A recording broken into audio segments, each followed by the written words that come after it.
All right, Sequoia Emmanuelle, how are you?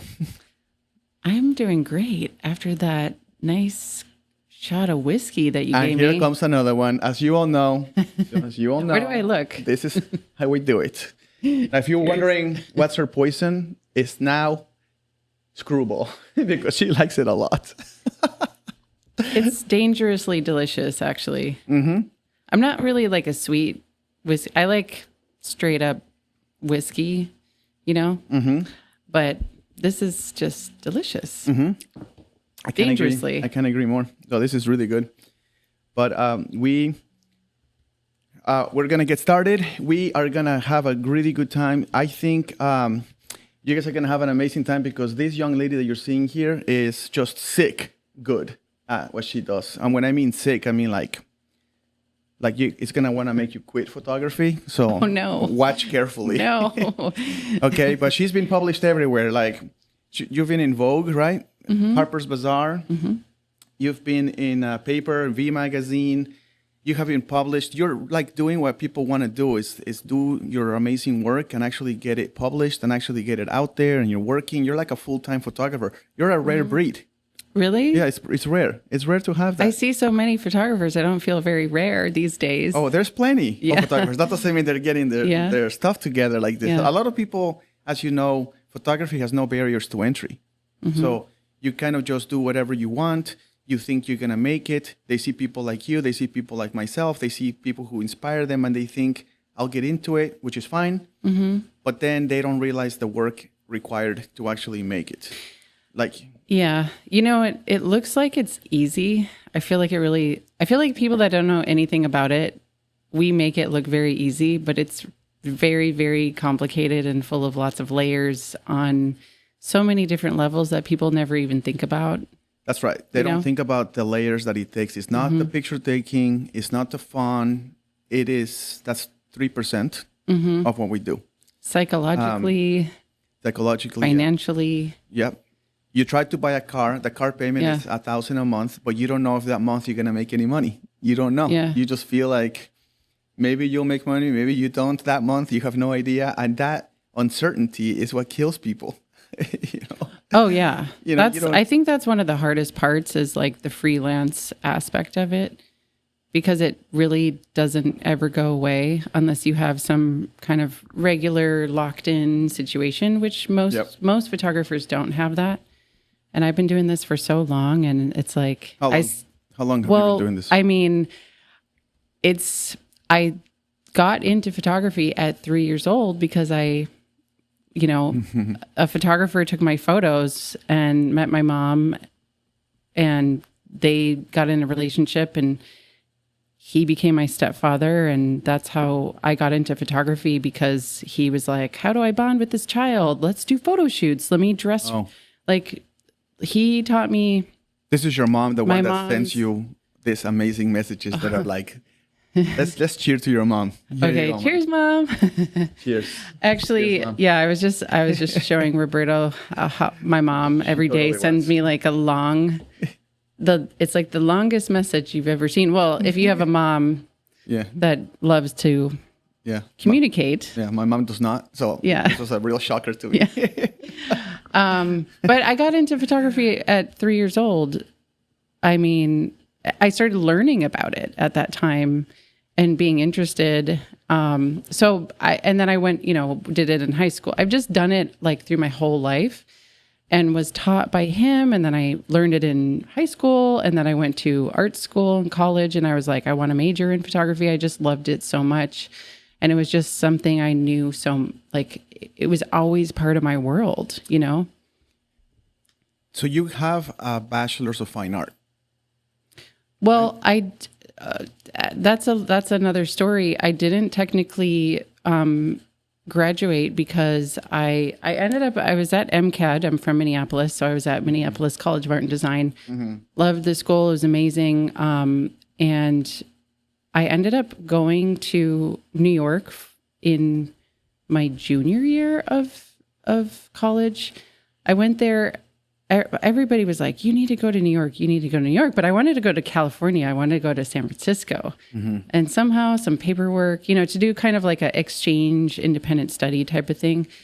And I was planning to go to San Francisco. Somehow the paperwork got mixed up, and then everyone's like, go to New York. And I was like, all right, you guys really think that, so I'm going to go.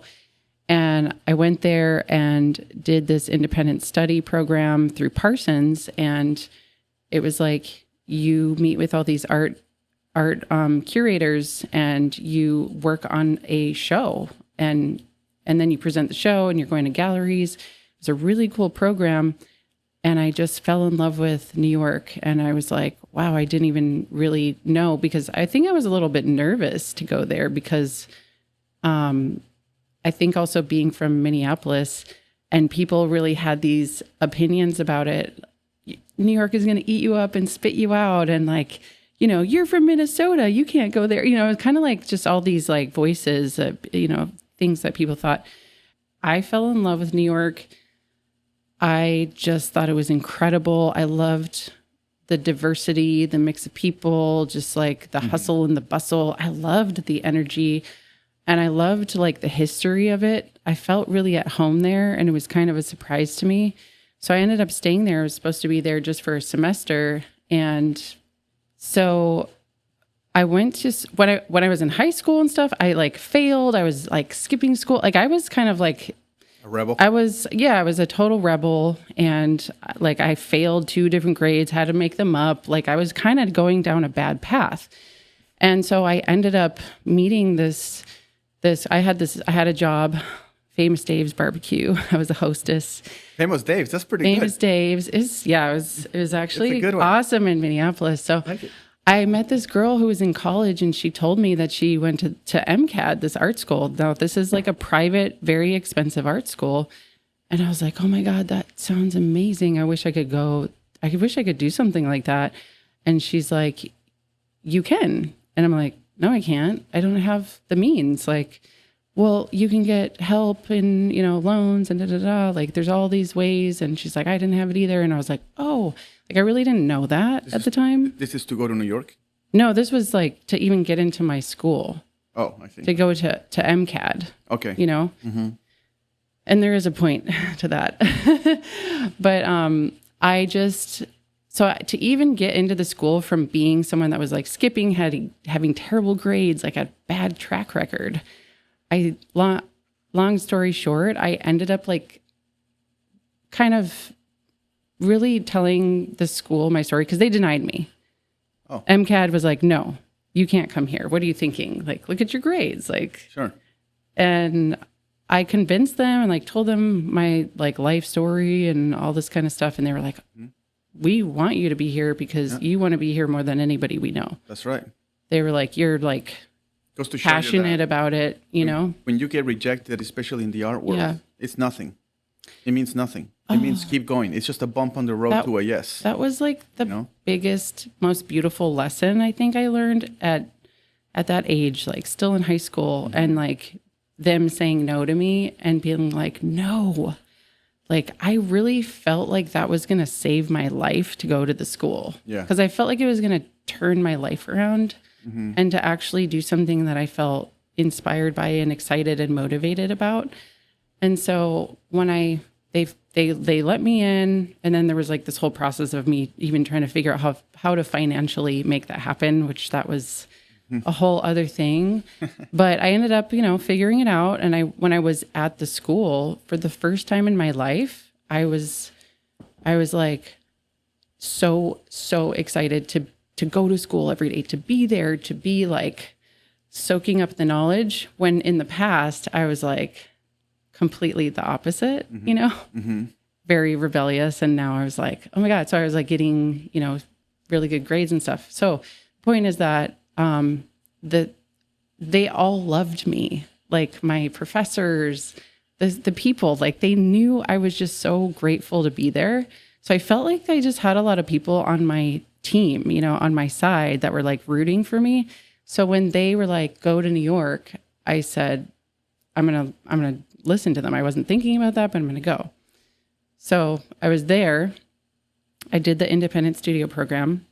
Then I was like, I love this. And I called them up. I said, can I just stay here for another semester? That's normally not how it works. Right. But they were like, yes, we support you. And so then I did a internship at the Polaroid 20 by 24 studio. Yeah, that's right. You did. Yeah. And you know what was cool about that? You did. I saw that. They gave me the keys to the studio. They did? They did. They were like, here, use it whenever you want to. And well, that's not typical. Not your typical thing. Yeah. So like you just come to New York from the Midwest and then you're like, oh my God, I'm in Soho in this like studio. I have the keys. I can do whatever I want. Like, how did you get the keys to this? This is just nuts to me. I don't know. How did you get the keys? Just gave it to me. Yeah, because this is that Minnesota nice thing. I think so. I think they would never give me the keys. Trust me. there is no giving me the keys to anything like that. I think that also that's the last time you give the keys to anyone. I had done the internship with them, so like they were at a point where they knew me enough, and they trusted me, of course. And but it was just like such a surreal experience being there and being like, oh my God, I'm in this like fancy place. It just it felt like a dream. So that's how I ended up. So then at that time, it was like, 2 semesters back to back. But wait. What did you do in Polaroid? So you had an internship there. You went to school. You did get your bachelor's in fine art. No, right? You didn't. No, this is like the long-winded. Oh, so you were. This is the trying to get it. But but you went to school. I did. You just didn't finish completely. Yes, and so I'll tell you like how that happened. So after the 2 semesters, I was like, okay, now I have to go back to school and finish my senior year. And so I went back, I remember going back and I moved into this place and I was like signed up for all my classes to get my bachelor's. Mm-hmm. And as I was there, it was before we started the classes and I moved back and I was like, had this like pain in my heart and my soul. And it was like really so strong and crazy. It was like, I don't know if you've ever felt that, but I was like, I cannot be here in Minneapolis. I felt like being in New York at that long of time, which is like kind of lifetimes, it was like almost a year. And it was so much happened to transform me as a person. And I felt like I couldn't go backwards. I felt like if I go back to Minneapolis and like go back into school and everything, I don't know if I'll ever have that like kind of energy of just going back to New York, because I feel like sometimes it can take you years to make a decision or to move or like to get your life together and make a jump, because it's a very courageous thing to do. And finances and stuff like that, the resources, especially when you're a young person. And so I just kind of was like, I know I'm supposed to do this, and I wanted to go back because I love the school, but I was like, I just got to leave. I got to go back to New York.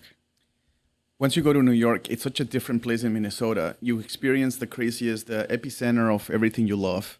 You go back to Minnesota, you're like, what's going on here? It just feels like you're in a dead space, but it's not. I mean, it's a great place, but you feel like artistically, it just feels blah compared to what you were doing. Yeah, because, I grew up there. I had been there my whole life. And also I had been through so much. And then having such a massive life experience, like the New York experience, and it just made me feel like I grew so much. And it was so inspiring to be there. So I just didn't want to lose the momentum that I had being there, and just kind of like the openness of the growth and the challenge and stuff like that. So I basically kind of moved back to Minneapolis and then moved right back to New York. Mm-hmm. And I was like, I do want to finish school and get my bachelor's, but I'm going to transfer and I'll go to, I think I was trying to go to Parsons or something at the time. And then I ended up somehow kind of just missing the deadlines, or something happened with like transferring and changing and all that. And I was like planning to go to do all that, but I ended up moving back. And I think that's when I moved in with the Hare Krishnas. You did? Yeah. No shit. Sorry, no way. Uh-huh. You moved, wait, Yeah, You, you moved into the Hare Krishnas? I did. Did you do the airport runs? No. Here's the thing. I wasn't a Hare Krishna at Right. any point, Okay. but I ended up having this story that happened. Like I was there right after 9/11. So they just let people in, like stay with them? Well, I'll tell you what happened. Like, dude, this is So- just a shock of events. Like I know. Okay, this one I didn't know.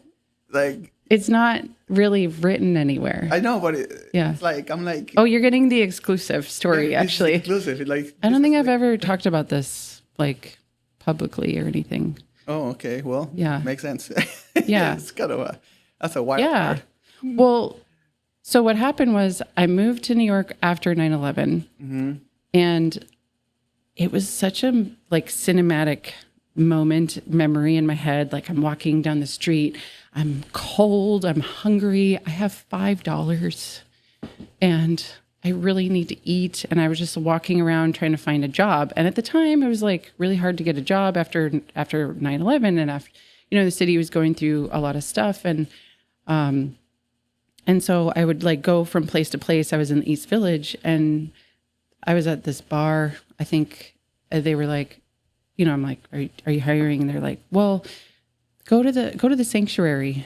And so I went to this place. It was in the East Village. It was on First and Second, I believe, if I can remember.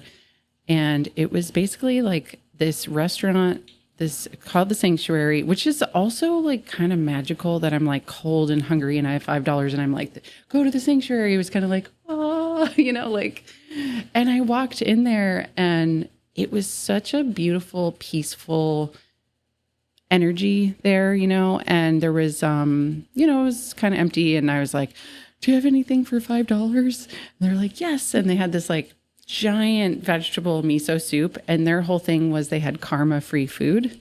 It was like I think it was all vegetarian, and then they had vegan options and stuff too. And basically it was this whole building where they had the restaurant, and then there was like bed and breakfasts, and then there was like different floors where people lived there.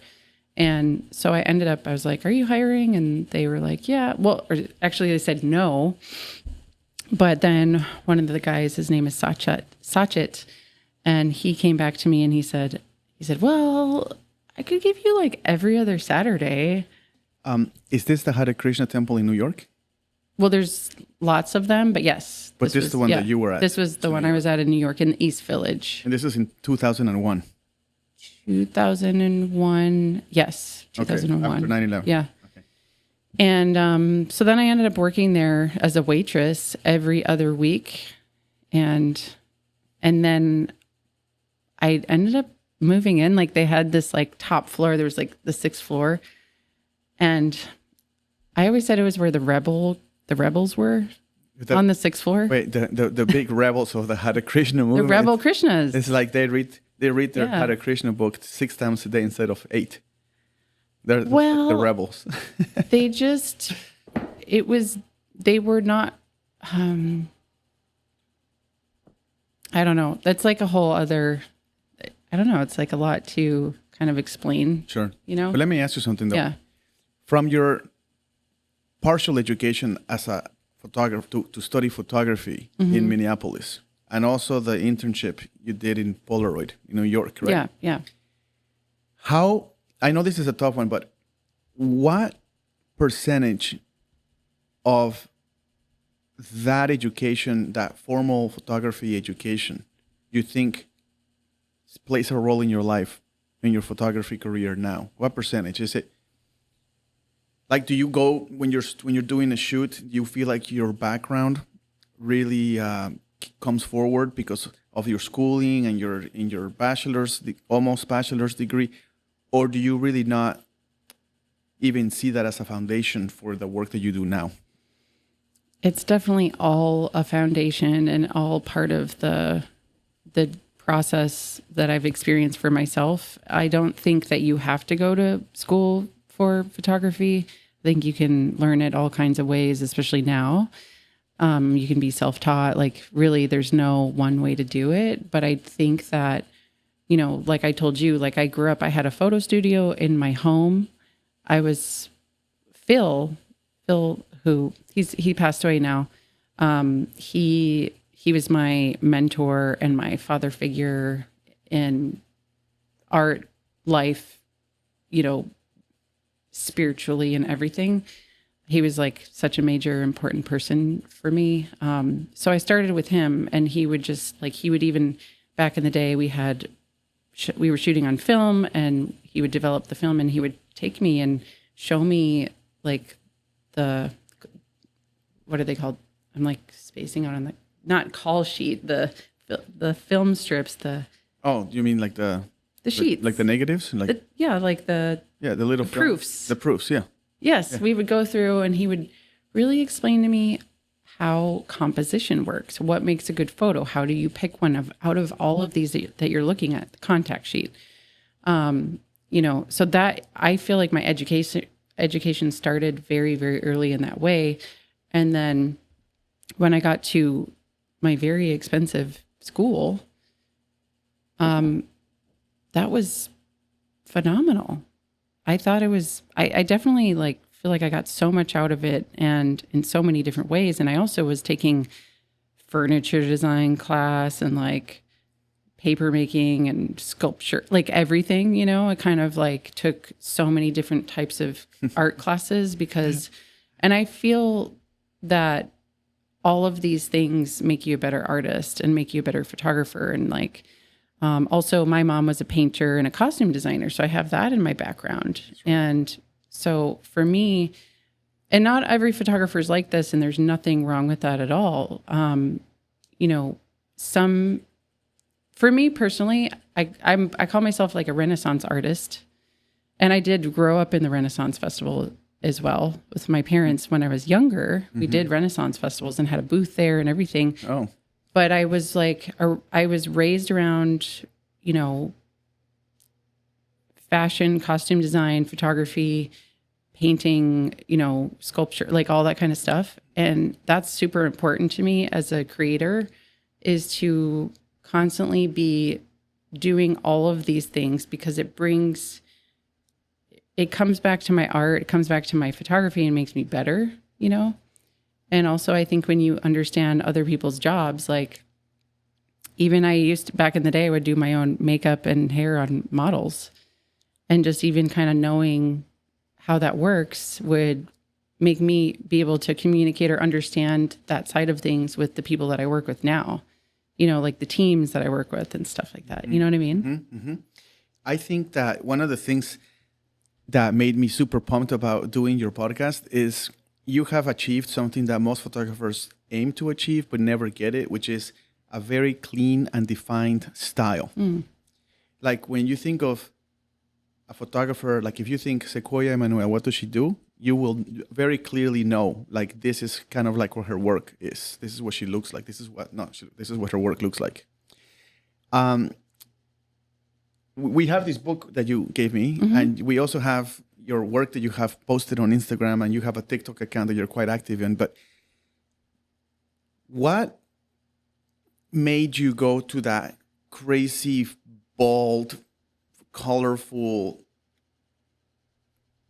rainbow of colors?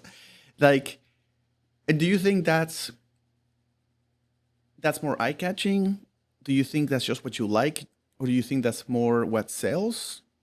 Or is it like, this is what sells because it's very bold. So it's very bold. So people are like, okay, this is bold work, I'm going to do it. For example, my work is very clean. My clients want clean work. I want to do the crazy blah, blah, but they never want it. Yeah. They always want something else. But with your clients, it looks like at least your defined style is shocking. It's shocking to the eye. Like, you can't look at it and be like, there is people that use gels and color and all this stuff. But then there's Sequoia Emmanuelle, which is like takes it to a whole new level. And I just want to know what you think about that. Like, what brought you to this party of colors that is extremely saturated, is vibrant, is wild? It goes into this. Is this the David LaChapelle influence? I love this question. I don't think anyone asked me that before quite like that. So I like that. Well, You have a refill, by the way. I just took a sip. Truth serum. Thank you. Am I turning red yet? Okay, guys, let me just so you Yeah. know, there is turns red in her chest whenever she gets shy or nervous, Or I had whiskey. or you got whiskey. So right now Yeah. we're doing all three. All of it. So we're all keeping. And I'm hot. Yeah, we put the fan. We put the fan. It's a little But warm. Everybody, keep your eye on the redness. Just kidding. No, Right here. right there. It gets a little crazy, but Just keep an eye. we're keeping it real. So far, you know? you're good. There's Okay. no redness, so you're Oh, good. that's awesome. You're like half Asian Okay. or something. Because Asian people, they get red. You know, I never did a 23andMe, but I always wanted to. You don't have to. Yeah. You already know that you have You already your know. 30% Asian of some sort. Well, I am many, many things. But anyways, so Yeah, sorry. to answer your question,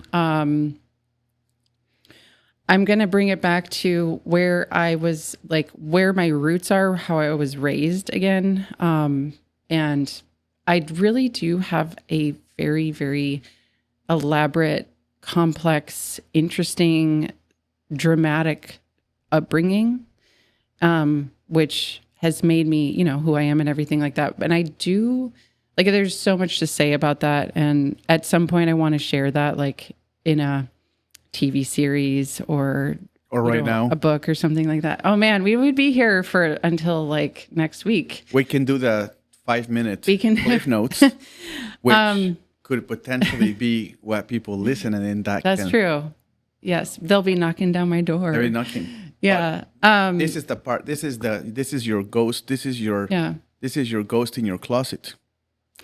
Well, yeah. I mean, some of the things is, you know, I had this early chapter with Phil. Like my mom and dad were together, and then they, you know, split up when I was very young, and they were hippies in Minneapolis, you know, kind of radical, artsy hippies and stuff like that. And then my mom and Phil met, and then we moved in with him, and she was such a unique, cosmic psychic. Like my family has all these psychics in the family, you know, so everyone kind of has these like abilities and like super kind of, Never been to one. yeah.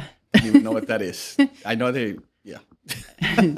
So there was that, but my mom was like such a creative, beautiful, creative woman. Kind of a very, very unique.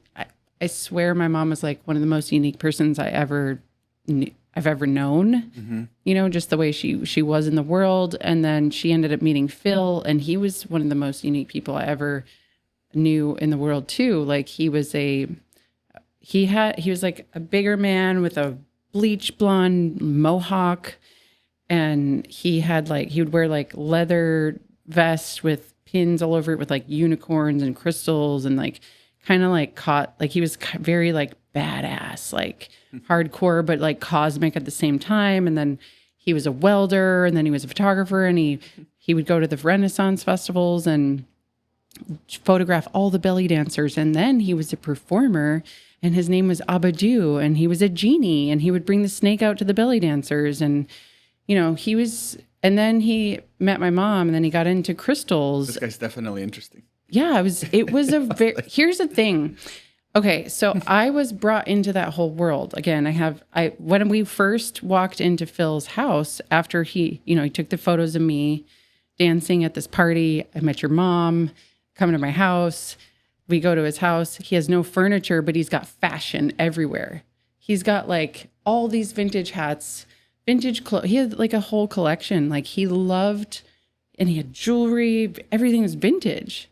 And it was so interesting. You know, it was like, I don't know any, I mean, I was also like 3 years old. I don't know anyone like this, but, Most people don't. I mean, but still, even to this day, I don't know anybody that I've experienced like walking into their home in that kind of way, especially in Minneapolis and at the time that it was.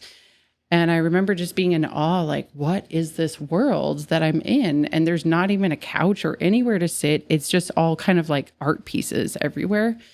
So we ended up moving in with him. And then it was like photo shoots. My mom's like, and she was a gorgeous woman. So he would dress her up. He would dress me up.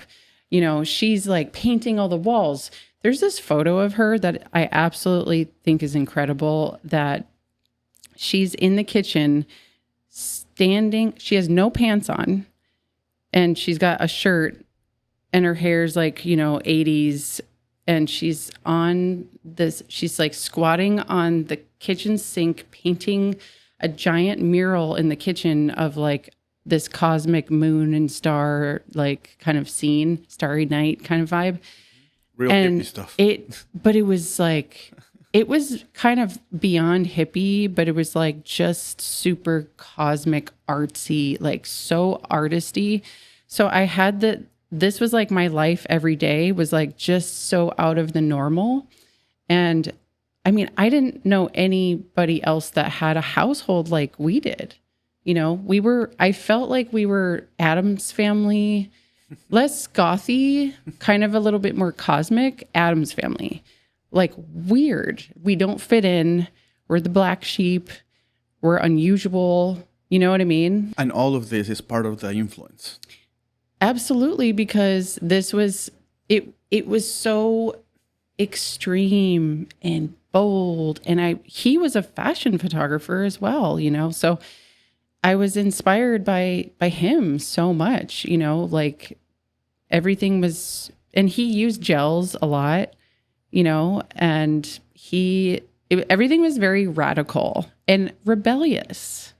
I would say like in my heart and my soul, I'm always a rebel. I'm always like A rebel from Minnesota. Yeah. That's, Rebels are from everywhere. you know, but Minnesota rebels are a unique breed. Yes, I guess so. But that's always in my heart. And like, I think that something I can't even really help myself with is being that kind of, having that kind of influence in the work. It's like, I don't even try to do that. It just is, because it's just the long history that I've had and the influence. Like even when we would go to the Renaissance festivals, you know, everybody is like dressed like a king and a queen and it's drama, you know, or like. Let me stop you for a second, because this is an important point Yeah. for people to hear. This is why photographers, I want to talk to the camera. This is why photographers don't need to be worried about other people copying their work, because no one is going to be you. No one. Like you're going to you're definitely yourself because of your entire childhood. And your work, which we're going to show with the book right now, your work definitely shows some pretty incredible stuff. Like, look at this, guys. And just, this is I know this is like not recent work, but it definitely screams everything you're saying. It all makes sense to me now. Does that make sense? For example, I think that this book is. Look at this. Yeah. If you're not listening on YouTube and you're on Spotify or on Apple Podcasts, check it out on YouTube as well so you can see. But the amount of work this photo would take. So if you're listening on a podcast, you're not watching this on YouTube. It is a photo of a cityscape with 5 models dressed like crazy, all kind of crazy hair and crazy headpieces, and they're walking like in a runway. And the production, I mean, this is very you. Yeah. Look at this stuff. Well, and also I have to say, like, because of what I'm saying to you and I really always felt like, and I say this in a good way, I felt like I was the black sheep, like the you know, the rebel, the underdog, and, you know, kind of just someone that didn't fit in. Do you still feel that way? Absolutely. For sure. So but I feel good about it. At this point in your life, you know? you still feel like the black sheep, you don't fit in, you're kind of awkward and weird? Yes. Bam. But I embrace that. Like, I think that can be a beautiful thing. And well, it is a beautiful thing. It is the beautiful thing. Yeah. That's what makes you Sequoia Emmanuelle. Like, that's why you and we're both fashion photographers. We both shoot extremely different. That's because you have that beautiful upbringing that shaped you and shaped your eye and your core and your feelings and your soul. that you cannot even see an image or a scene like a normal person. You have to convert it in your head into this crazy blah stuff going on with drama and colors and turn it into a big fantasy. Am I right? Sort of? Fantasy is like exactly the word that came to my mind before you said it. And Yeah. I felt like the fantasy of things was such an inspiration, you know? And like eventually kind of what made me so excited was just looking at photography, looking at art, looking at beauty. Like the art like saved me, you know, like, and being a creative person, and I would paint all the time, and then, you know, that inspired me in the photography realm of what I like. I remember like looking in like Rolling Stone, and, you know, at the time, yeah, David LaChapelle was a huge inspiration to me, and, you know, lots of other photographers that were creating these fantasy worlds. You know, I was like, I love that. I want to do that. And I think that definitely the combination of that with the upbringing and stuff made me like, I think there's like, I'm not like a political artist. I'm a fan, more of like, I love beauty and romantic fantasy, like kind of storytelling. That's more of like what I feel drawn to, you know, what I feel good about making. So you have this work, and to create this work, you need a stylist.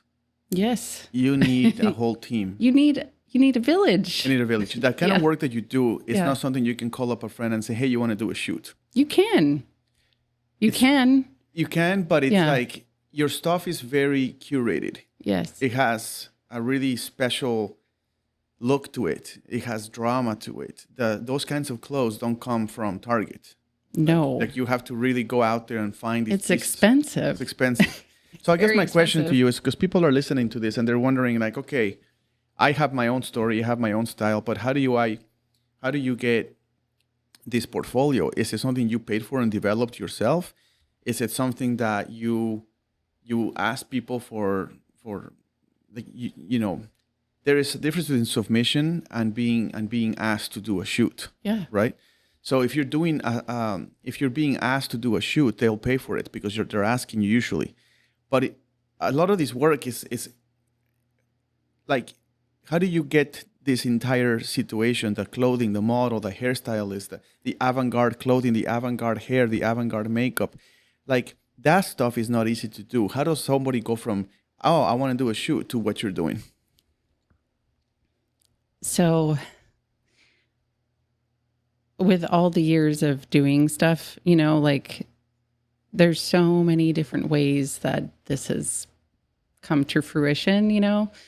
And there's so many ways to go about things like this, you know, and I've kind of done it all, I'm sure.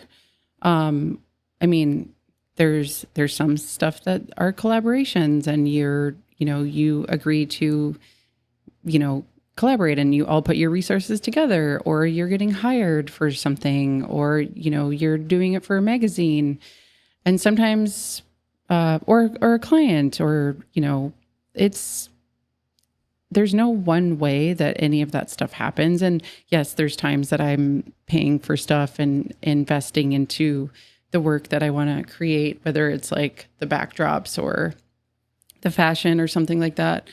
And I think that being somebody that's come from humble means, like I've been telling you, I always have been very, very resourceful, like my whole career, of being able to do a lot with a little and making things look very more production and higher level than they actually really are. And sometimes, you know, I have that budget. Sometimes I don't. Mm-hmm. I mean, everyone's always trying to. What is it about Mario Testino that you like so much? Because you said on an interview before that you are also inspired by Mario Testino.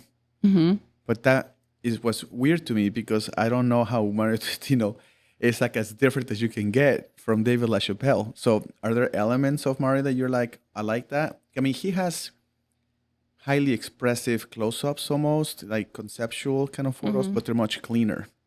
Well, I also I studied photography was my major, so there's so many photography. I love photography, period. I love Peter Lindbergh. That's very different than David LaChapelle. I love simplicity. I love a good black and white. I love a beautiful, very clean photo too. And I do that as well. I love but not much. Yeah.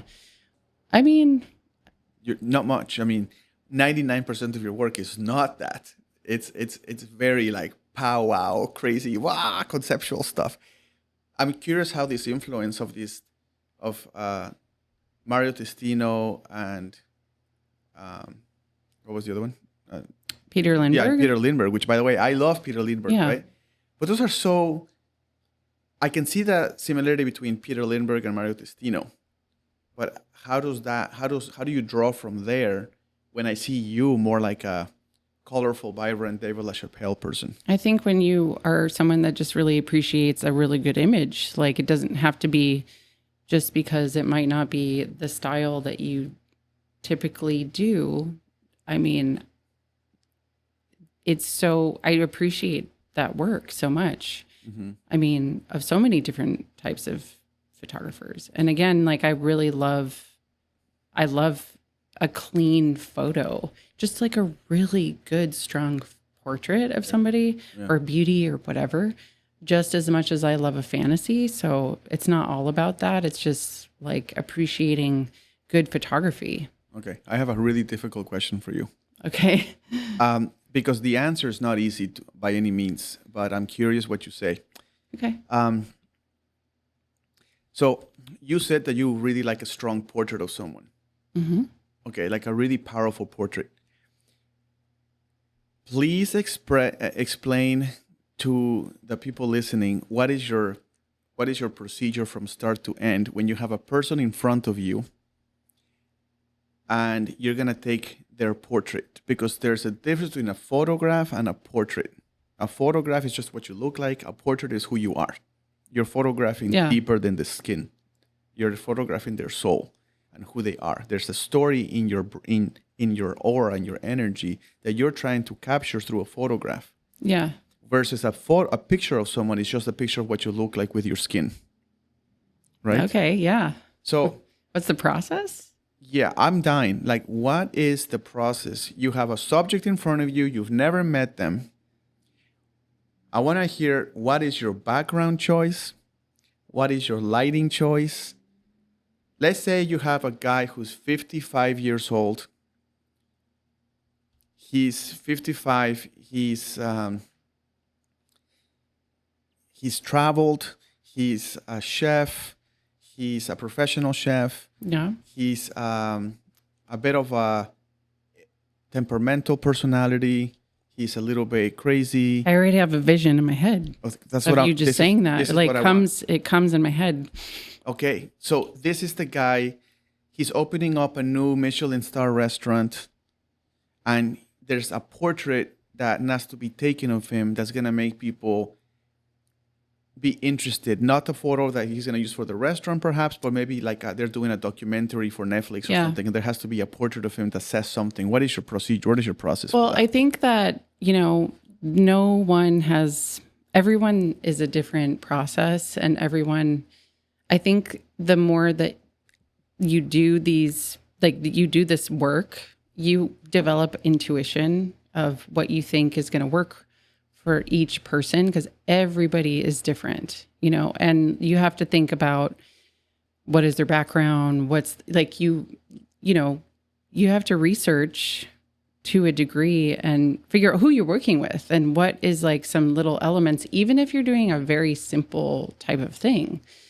And what you're describing to me, and this is usually what happens with me when anyone approaches me with a shoot or a concept or a project or a person or anything, I just kind of start getting pictures in my head when they're describing things. And so what you just said to me, my process was white background, super high contrast, black and white, gritty, even textured, like kind of, Like a small light source to create the texture with no diffusion. yeah, Kind like of thing. harsh, Harsh, yeah. kind of. And in the photo session, I would try to capture a moment that was like not posed, something that's more real and like they're moving. Like you're trying to capture a moment, like maybe somebody's over there trying to get them to create some sort of expression. That's something that you capture, and that's.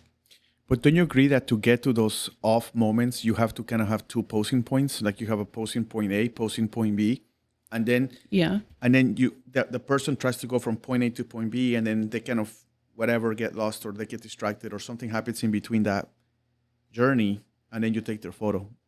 That's what I do. Like I post people. Yeah.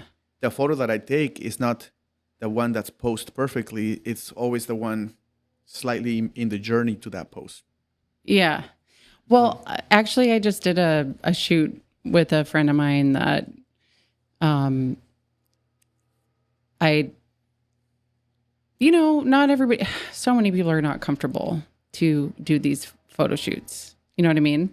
So it's like, and I have that question so much too. Like people are like, oh, do you shoot, I'm not a model. And I'm like, it's okay. I shoot with people that are not used to being in a photo shoot. It's okay. Like that's part of my job is to help guide you and make you comfortable and get you into that space, which every person is different to like get them into the space and stuff like that. So, but I just did a shoot with a friend of mine and it was kind of like that where I ended up like, I got the photo that was like the really like good angle. And then I got him like loosened up. And so I took all these other photos of him just like in between moments. And I made this little montage because I was like, I love these expressions because it really feels like you. Like, this is a good photo. Like, this is like the perfect kind of portrait for you. But also, I love you kind of just like being a little bit, like just being yourself. And I'm like, I got 5 shots of you that captures that. And we're putting them all together. You know what I mean? You know what we need to do? We need to do a fun idea. Okay.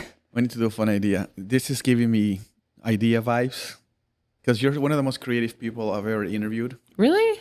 Of course. I mean, that is like such a thank you for saying that. I really. But I mean it not even as a compliment. I mean it as like a reality. It's a reality. Like you're out there. Like when I first was introduced to you by Lisa Smith Craig, a great stylist, by the way, which we should have her in the program. I saw your work and I was blown away, but I was taken more by the energy that I feel like when you see your work, it feels like you drank a 5-hour energy, like a Red Bull or something. There's like that. Oh, I've never heard that before. Like I get energized. Like I just feel like, okay, really? Because there's this energy. So I think it would be cool to do like a portrait swap. Where we drink 5 Red Bulls. We drink and then we take the portraits. 5 whiskeys with a little Red Bull. And Red Bull. And then we take each other's portraits. And then we record it and put it on YouTube. You want to take my portrait? Oh, you're going to take mine. I'll take yours. I would love that. Wait. Here we go. Wait. Oh! Was that real? Or is that like a... Bam. Oh, that's a real one. It's just through the microphones. Wait, it's not this microphone, right? It's not I brought a microphone. She brought her own microphone, people. Just in case. Look at this, people. I'm prepared. Look at this little thing. And I had a light. Yeah, right. Oh, he took it away. I took it because he was in the way of the cameras. But this is just, okay. You got to be prepared for any situation. Also, you got to be prepared. Yeah, how cool would it be to do a project like that where you do? I think you conceptualize. Isn't that what we do? Isn't that what a photographer does? You look at a human being like yourself, and I'm like, what would I do with you? Yep. How would you encapsulate this entire personality, life experiences, artistic vision, your good sides, your negatives, the adversity you've been through, the positive opportunities you've experienced? How do you put that into a portrait? I did that with my friend Andre. He was a police officer. He retired. And I wanted to show all the really difficult things he has seen as a cop in his 25, 30 years of being in the LA Police Department. And I wanted to see the pain in his eyes. Does that make sense? And he's not a model or anything. He's one of my best friends. And I wanted to take a portrait. And that project where I took his portrait ended up being one of the most powerful lessons in my photography career. It made me go from taking photos until something looks good to taking photos with a very specific purpose. And that is something I wish more photographers would do, is get into the feeling that you're gonna cook a meal and you know what the meal looks like, and you're gonna decorate the meal at the end to make it look beautiful in the plates. It's not only gonna taste good, it's gonna look good, but you need to know what ingredients you need for that meal. Photographers are almost living kind of in a grocery store. They have everything available to them, and so they end up with nothing because they don't have an idea. They're like, I just want to make this. And when they make it, they take the picture and it's there, but it's not polished, or it's not in the plate. Like when you plate food in a fine art restaurant, in a fine dining restaurant, the plating is as important as the way it tastes. In the photo world, the final touches, the retouching and the attention to detail while you're taking the photo is a part that's missing a lot. And when you're taking a photo or a portrait of somebody with this intention, you don't miss those things. You can't. You have to be on point. You know what I mean? I do know what you mean. I think that would be super cool. Yeah. To do, and I totally am gonna totally do it. I'm gonna do this experience now. I'm gonna totally do it. So that would be fun. That would be super fun. Yes. What would I do? Yes, please. What would I do? What portrait would I do? What would you do? What would you do? Let's see. You putting me on the spot. Yeah. What would you do? You're taking a portrait of me. What would you do? What's your deal? Tell us.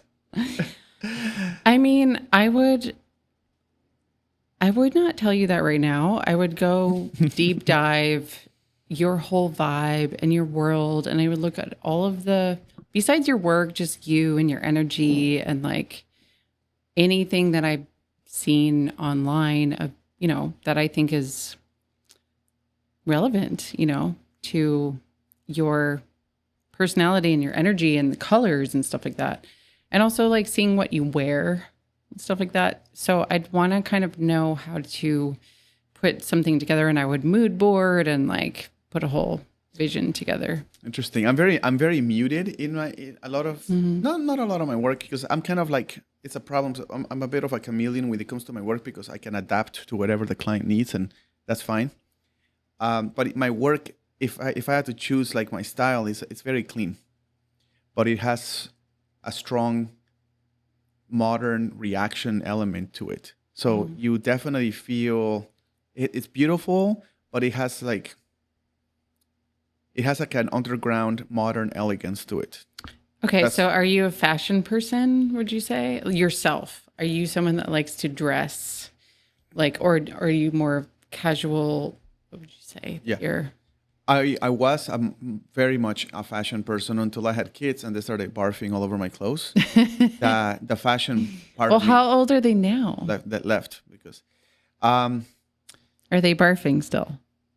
One of them is still 4, so the barfing possibilities are still high.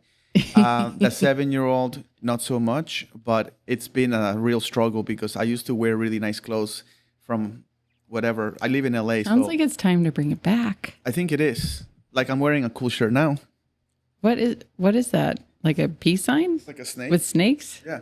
I mean, it's something. That's cool. and Looks very rebel. It's very appropriate. Yeah. So there's that. But You're giving rebel. I'm giving rebel vibes, but I used to do like the David Yurman things and the Chrome Hearts. These are Chrome Hearts glasses and stuff. I used to do all these things. Like labels and stuff like that? Not really the labels, but the style, but somewhat the labels too. Like I don't care for the labels as much. I just like the style. But that's because I'm in the fashion world. But I would say once I turn off my camera, am I still in that fashion world? I would say not so much. I turn into like dad mode. I love that. I bet you're a really fantastic dad. I I had a horrible dad. So respectfully, my dad had difficulties. But so I told myself when I have kids, I want to be the most incredible father anyone could possibly wish for. Am I perfect? Relate to that. No. Yeah. But am I trying to be? Yes. That's all that matters. You're never going to be perfect as a parent. Never. But I find that the question I asked you about how would you photograph me or this made-up chef that we talked about, I tried to think about my kids, and I said, how would you photograph my kids? And when it's your own child, it really puts it in perspective what we do and how important it is. If you could only do 50% of how you would photograph your own child, and you put that towards a client, it will explode. You know what I mean? Because whenever I point my camera at my kid, and the camera gets focus, and I can see the focus through the viewfinder, my heart just explodes. Like I can't function like a normal person. You know what I mean? The photography side of me goes away, and my whole incredible Pacific Ocean of blessings take over me, because no matter how crazy my life has been and yours, there is this, I don't know, there's this moments that, yeah. So in terms of photographing other people, I think about if this was my child, what would I do? And that has actually helped me a lot. That's a really beautiful that you. Because everybody has parents, alive or dead, but they all came from somewhere. So that person is somebody's child. So how would you photograph them? And when you look at him from that perspective, you'll be surprised how it changes the way you look at that subject. I have to say that I just really like to make people feel good about themselves. Mm-hmm. And I think that's just always my goal, like I just want people to look good. And I don't mean that superficially. I just mean that like, I think it's really meaningful. And, a lot of people have had their own negative voice, and when they see themselves and they're like, people struggle with self-esteem or their body image and all kinds of stuff like that. Everybody does, to be honest with you.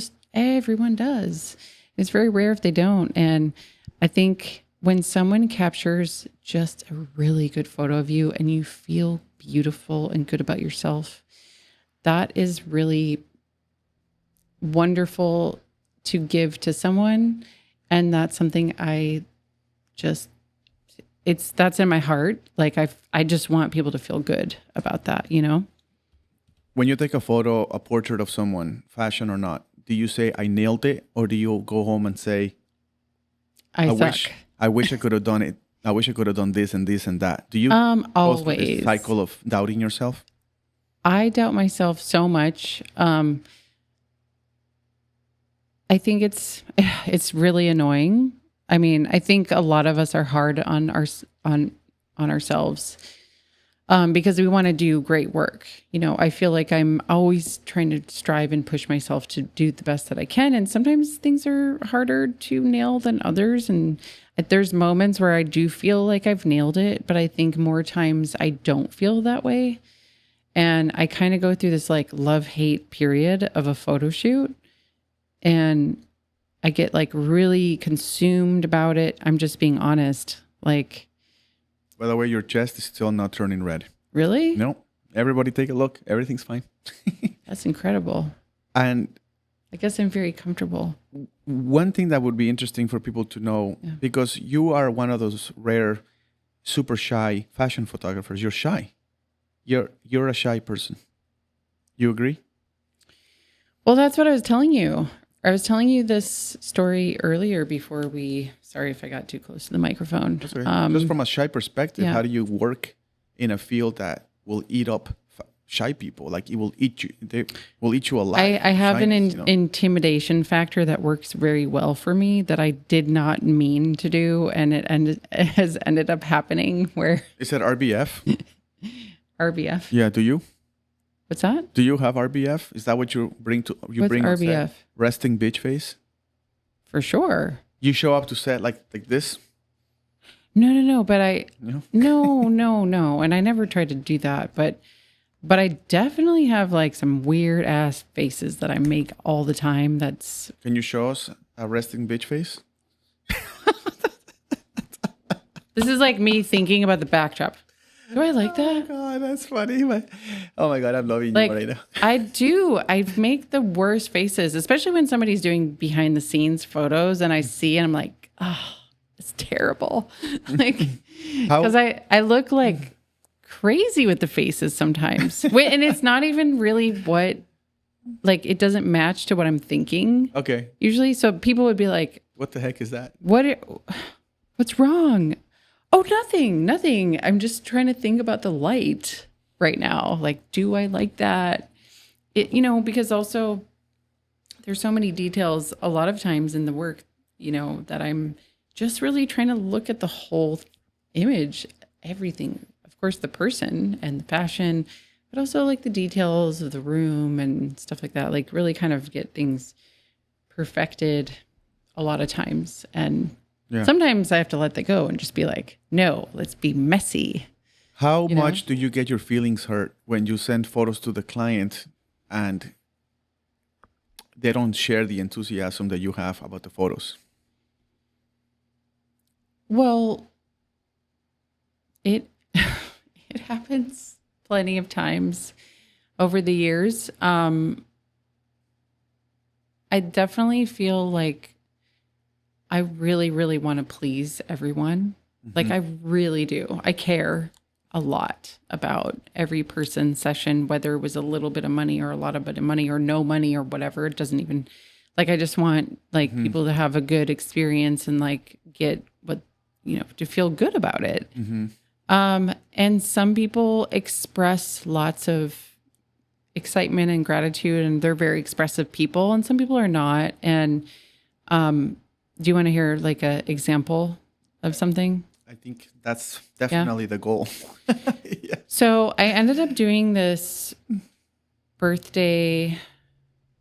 It was like a kind of like a high level birthday shoot for someone that it was just like a very decadent kind of like fashion, industry in LA kind of shoot. And it was special. It was meaningful. It was all their closest friends. It was elaborate. It was expensive. It was just a lot. So I felt a lot of pressure I was excited and I always feel the pressure and I always feel nervous about everything, every shoot, because I just want, you never know what could go wrong. It's like everything's different.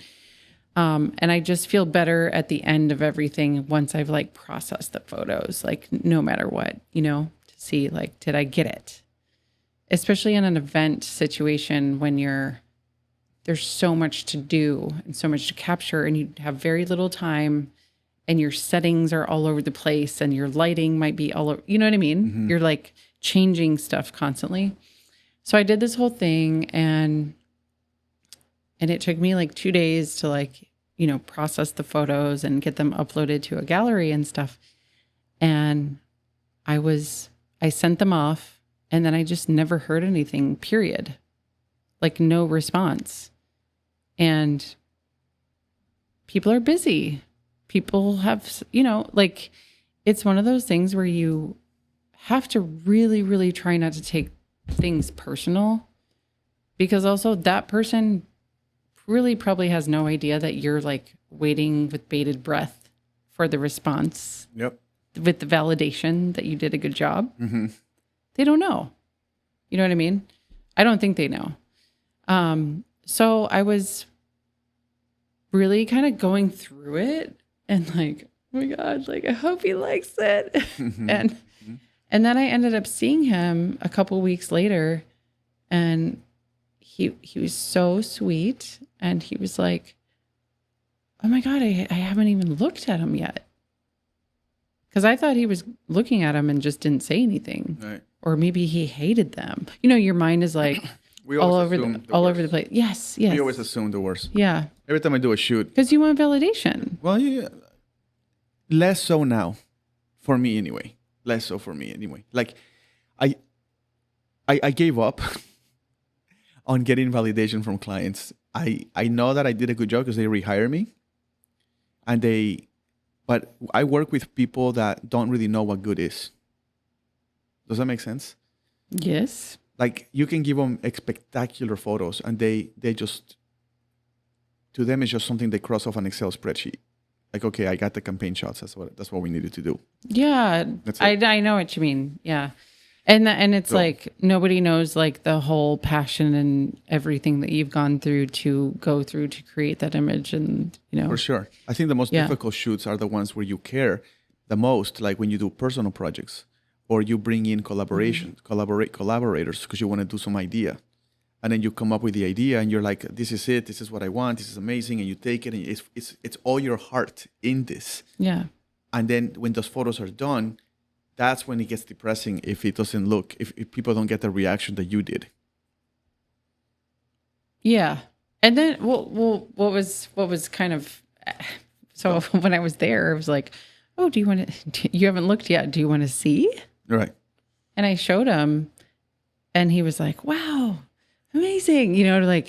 But I think, and everybody's got different lives and what's going on for them. So you just never really know. But like, it seemed like he was just such a busy person. He didn't even really look at them. And I don't even know if he ever has, but that's crazy. Yeah. And so I kind of had to, it's just like, I have to be in so many situations like that even this last week, I was working with a new client that was like super special to me, exciting. And I was like, okay, this is our first time. I'm under super high pressure. I have 5 minutes and like, I have to impress him. And, I send him the photos. Is he going to like it? Right. And I was really, really, really doubting myself. And it's just so annoying because like, I've been doing this forever. Yeah. Like, I know I'm good at what I know I'm like amazing at what I do, but I still have the doubts. I know. Mm-hmm. And it's so, it is like, very annoying. Can we just stop that? I know. But it doesn't stop. We're so sensitive and our feelings we wear our feelings in our sleeves and it just becomes this whole thing. It really messes you up psychologically, but Sequoia, I got to end it. We went way over. How over are we? We usually do this for 45 minutes. It's been an hour and 20 minutes. Yeah. We had a good time. Let's do that again. Oh. Bam. That's what I'm talking about. We're getting better at that. Don't you feel like you need the other side, though? Because I feel like you need balance, and we got to do it 2 times. Oh, that was a good one. That was definitely more satisfying. There we go. Oh, that was a good clap right there. My stomach. OCD? Yeah, I think we all are a little bit like that. I can't have it without the other side. No, that's a little OCD. Yeah, okay. But we're on the same page.